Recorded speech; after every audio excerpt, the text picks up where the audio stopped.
Here we go. Mm-hmm. This is episode 73 of Realtor Fight Club. Oh, yeah. Welcome to another episode of Realtor Fight Club. What's up, Jay Mert? Monica, how you doing? Doing great. How are you? Good. I'm going to be surprised if we fight on this one, honestly. I don't think we probably will. But here's what I happens. just fight you just to fight you, you know? Right. When we don't fight, that's usually, in my opinion, a sign that most agents might want to listen to this way. Yeah. Even though there might be another way, when you get two people like us agreeing on something, this is probably the proven way to go. I don't know. Yeah, agree. Doesn't mean always, but all right. So today's Fight Club is going to be on this subject. Jen and I are really going to duke it out over this or not. Showing assistant or buyer's agent. Oh, God. So you need to grow, you need to expand, you need to leverage. Do you go with a showing assistant or a buyer's agent? Why don't you go first? Okay, because it's easy. Showing effing assistant. Talk to me, Goose. Why? Right. I see this blow up so many times. First of all, I'm a downer on teams. I'm a thumbs down on teams in general.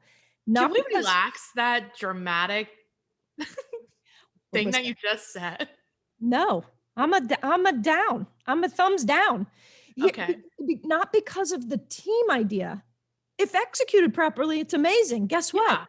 95% of agents don't know how to freaking execute a team because I feel like it's 99. It is 99 because you didn't get into this business to run a big organization. You wanted to have freedom. You wanted to do this. No, a team is a big ass responsibility and it takes an entirely different skill set than just selling. It's why you don't promote a top salesperson to sales manager. Those are often two different. Yeah, they're two different people, skill sets.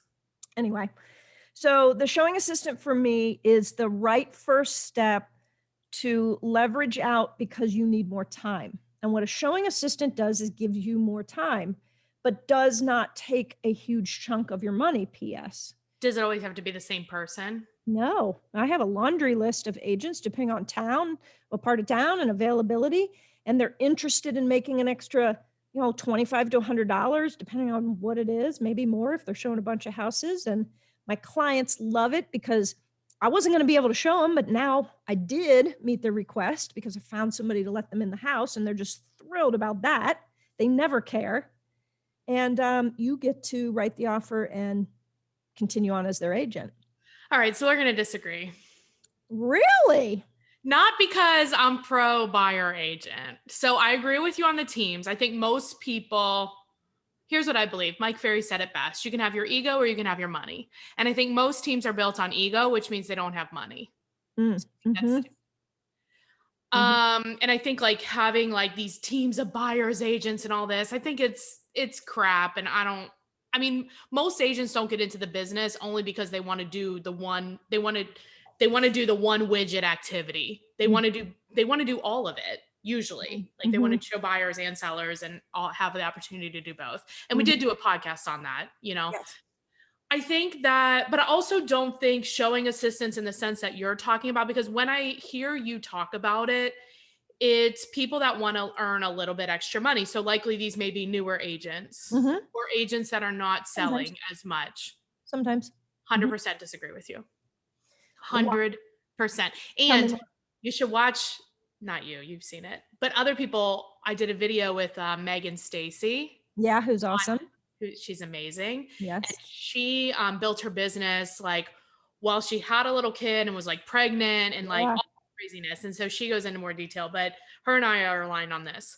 So if I can't show a house, mostly I don't really work with buyers. I mean, today I've been in buyer hell, but normally I don't want a showing assistant. I want other realtors that I'm friends with that I know that are great agents to help me, just like I would help them. Well, you're assuming that I'm picking anybody with a heartbeat. I mean, I don't just pick anybody with a heartbeat. I did clarify it's a newer person or somebody that doesn't necessarily do a lot of business where they think your $25 or $50 is a good deal. If you offered me $25 or $50, they'd be like, no. But you know what? I'll do you a favor. Right. Do you know what I mean? Like, Right. just like if I called you and said, hey, Monica, they're showing in your neighborhood. I can't get there. Do you mind? You'd be like, of course, it's not a problem. I'm not going to pay you. Mm-hmm. Because I know that when you get there, you're a top agent in our market. When you get there, you are going to represent us, me, as like you're part of me, like you're a partner of mine.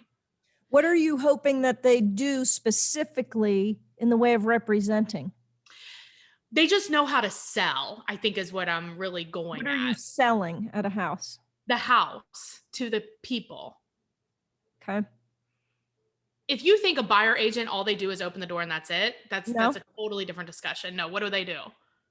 No, I just disagree with the word sell. I think they inform, they consult, but they don't sell. They're not selling that house to them. Consult, whatever. No, not whatever. All I'm saying, you're not going to talk me into buying a house I don't like. You're not going to sell me. No, they're not. No, but they have the skill set in order to like ask questions about your situation, like what's going on. What do you like about this house? What do you not like about this house? Oh, you don't like the paint color? Okay, well, you know that can't be changed. Like they're just going to have a more intelligent conversation because this is their job. They do it every day and they are highly successful at it.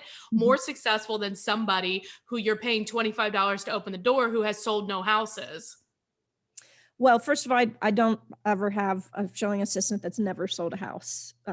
So I do have some criteria. They might be newer in the business, but they're extremely professional. I don't need an expert. I need a professional. And a professional knows how to show up on time, how to present him or herself in a professional manner, knows how to ask questions, knows how to translate information back to me. That's all I need. I've already been in a buyer's consultation with them. I've already shown them several houses. This is I just think it elevates. You're like, oh, we are fighting. This is good. Yeah, we are. I think I hear what you're saying. And I like that. I think that's a minimum criteria, right? Like, yeah, show up on time. That's like the minimum criteria of being a professional real estate agent. Of course. And I'm going to choose somebody like that. Don't be a douche, answer your phone, like stuff like that, right? Right. Don't look like you late. Rolled out of the bar. Okay. Right. Or your Peloton class. Right. Well, it happens. Different discussion. Right. But I think it's more valuable. I just think it's more valuable to have, if you need help, to have your other colleagues that are more peer to you showing it.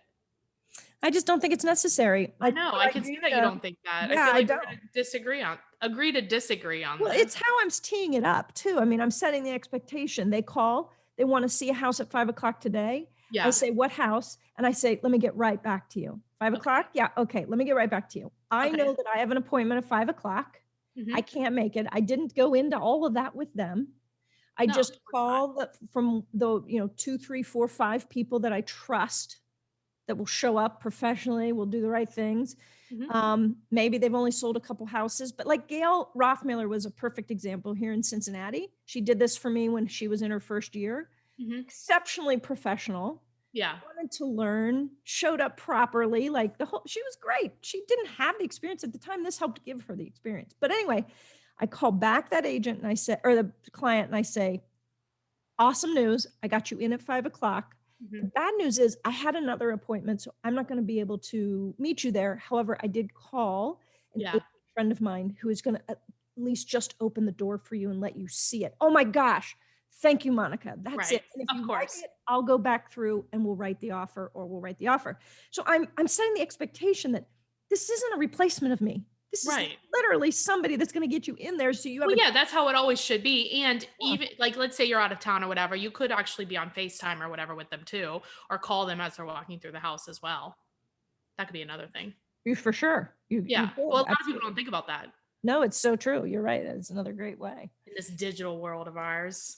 I just think, when you talk about apprenticeship and how you want to blow the whole industry up and do the 2-year apprenticeship or whatever it is, this is a nod in that direction. This is somebody that will learn from this experience. As long as I've vetted them appropriately, I don't expect them to be able to, as you say, sell.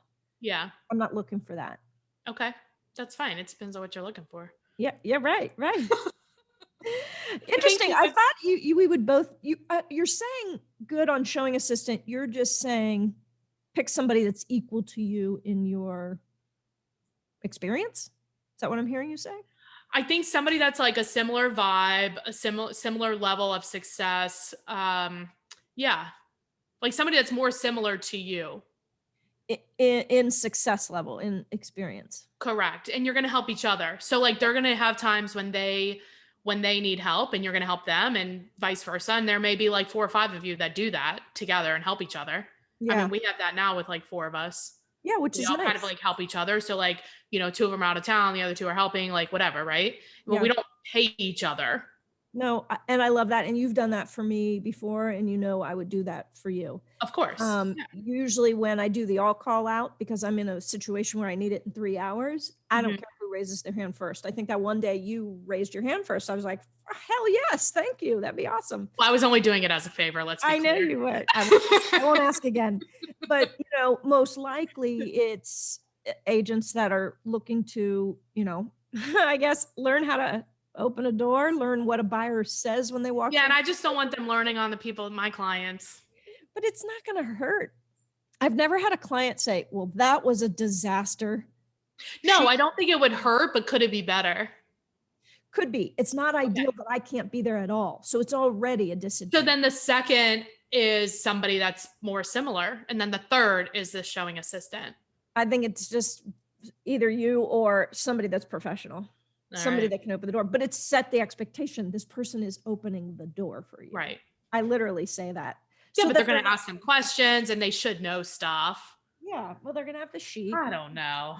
We're going to have to agree to disagree. But I think in general, we agree on if you are building a team or looking to take on a partner, I think people do it for the wrong reasons. We agree on that. Yep. I don't think they have the systems in place, and we agree on that. And I think in general, just somebody being only a buyer's agent it's a silly concept. Very silly. But I do like the idea of if you have like an apprenticeship program set up or something like that, that showing assistant is part of it. But it's not like, here, show these buyers. There's steps before that. Like, here's how you show a buyer. Watch me do it. Now let me watch you do it. It's not like, oh, I can't make this one. You've never been trained here. Good luck. I don't know how you do things. Right. I understand. And that's what most people do. They call who can do it, but you've never worked with that person necessarily. Like, you maybe have worked with them on the other end of the deal, maybe, or you've seen them in the office, probably, but like you've never seen them do their job. Got to start somewhere. Yeah, but not with my clients. Not with Monica's clients. I do want to bring up a point on the other side that we both agree is not necessarily ideal in this whole buyer's agent. So let me give you the scenario of what happens in the buyer's agent world. One of 2 things happen. Generally speaking, you hire a great talent, right? They're going to be good and you're excited about them. They're going to represent your clients, whatever. Yeah. In 1 year, 12 to 18 months, they start doing buyer's math and they realize that they can do this on their own because they're talented. So they're going to fly. So you've invested all this time and training and they're gone.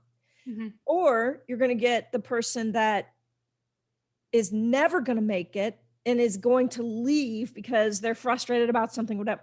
It's like this very small little percentage right in the middle where that perfect buyer agent exists. Yeah. But I do know there are teams with that. And maybe Megan has a couple people on her team that are just perfect. They want to be buyer's agents. They love that. Well, we've interviewed a couple of just only buyer's agents, but you're right. It's a very small, like percentage of people. It's not everybody. And people will say, well, I need like a partner to help me. Oh my God. Before I found Alan, oh my God. I coached and trained. Like, one time I had 70 people I was coaching and training. He's the only person in the last 12 years that I've been able, like, has actually been like, is a partner. Yeah. Like, out of all these people, like, the chances of you finding an Alan are like super slim if you're not married, especially if you're not married. Right. Well, this is true. I mean, you're married to yours. That's different. That's right. That's right. And he's been a partner, not a buyer's agent. No, but he was an agent for me for started 5 out. years. Yeah, but see, we didn't do only buyer's agents because I really wanted all my agents to be listing agents. Mhm.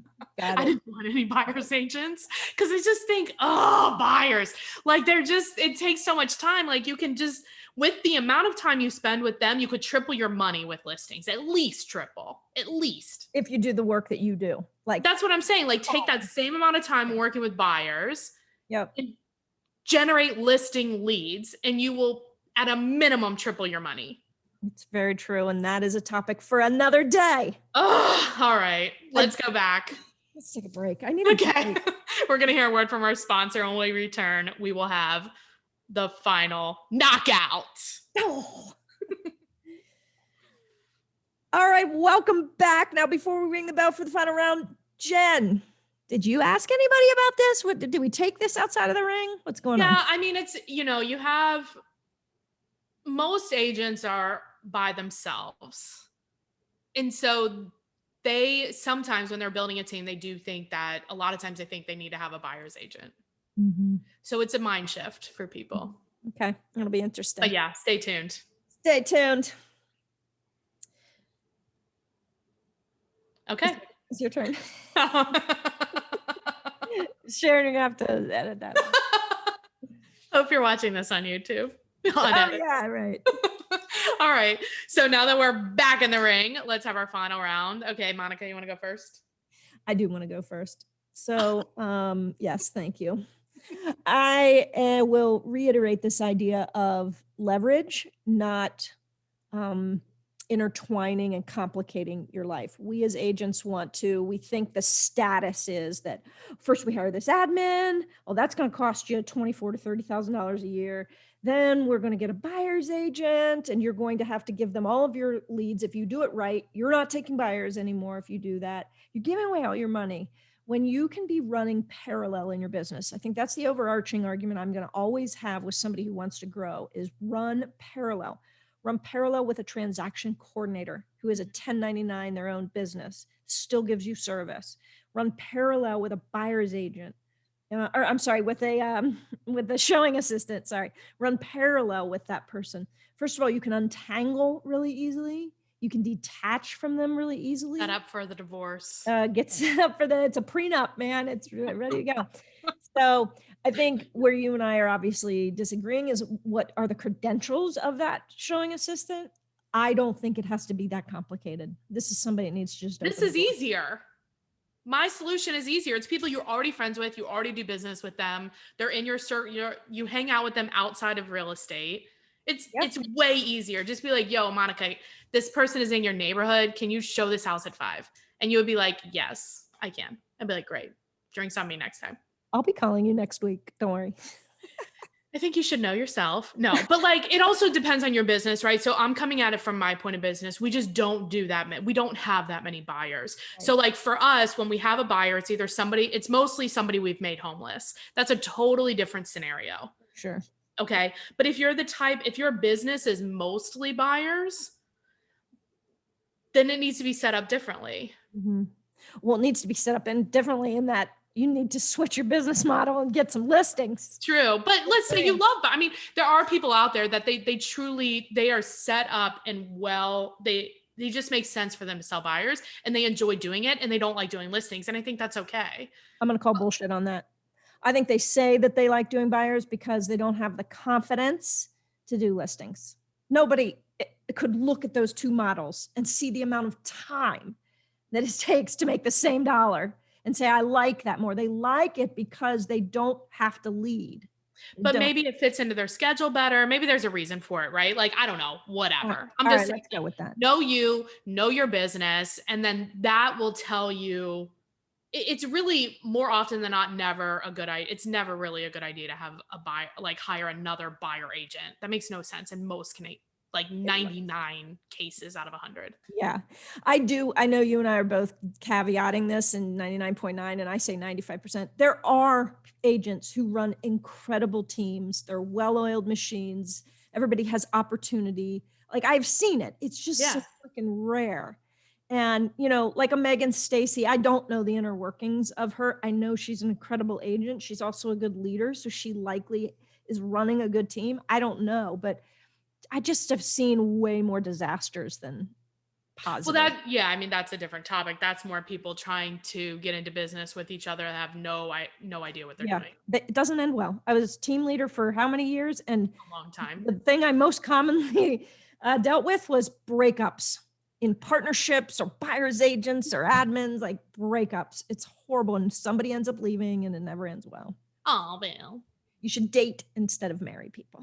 Date them, and that's the Date showing them. assistant. That's Date right. them. All right. I think that's going to have to be the end of today's battle. Do you Yep. think there was a knockout? We didn't think we were going to argue. We did argue a little bit. How do you Yeah. feel about this? Do you do what Jen does and just tap into all of her friendships, or do you do what I do and give opportunity to people? Oh God, Monica. Go to our Facebook page. That's a Realtor Fight Club podcast, and let us know what you think. Exactly. And if you are interested in learning more about EXP, give me a call or text me at 513-400-1691. You can also text or call. Monica and I are happy to share like anything we have as we were growing. I mean, I grew a team, killed it, grew it again, killed it, grew it again. So I'm happy to share anything Killed with it, you. meaning put it out of its misery, not like killed it, right? Put it out of its misery. Yeah, I've tried a lot of different ways. So happy to share any of that with you as well. Awesome. See you next time, Jen. Bye, Monica. Bye.